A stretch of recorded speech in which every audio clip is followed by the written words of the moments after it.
Now bantu abaningi baye bacabanga ukuthi imithandazo yabo ayiphenduleki bathi uNkulunkulu akabaphenduli noma akeva kanti empeleni abathandazi bayathetha naNkulunkulu ngoba lithi live laNkulunkulu siya kuNkulunkulu ngekutithoba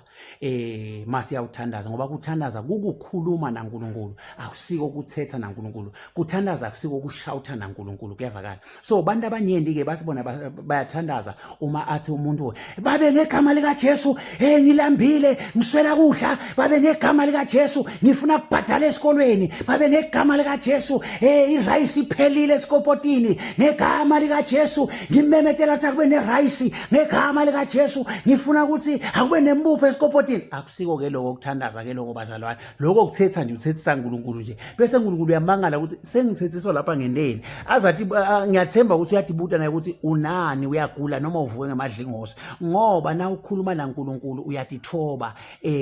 umuntu lothina ukhuluma naye umshawuthe nguSathane because Sathane awumngenge awukhulumi naye kahle Sathane uyamshawuthe ngoba Sathane ufana nenja inja nayo ifuna kukulunga awusho ukuthi awu please wena nje shame ngicela ungangilumi uvela uthi ayifuthe suka yona suka futhi suka iyeva ke manje ukuthi uyayikhuda iva nale volume iyabaleka ke manje inja kunjalo ke nekhuluma naSathane kodwa ukukhuluma naNkulunkulu uthe egameni likaYise nendodana moya ingcwele babe ngiyacela ngisite nga ABCD amen.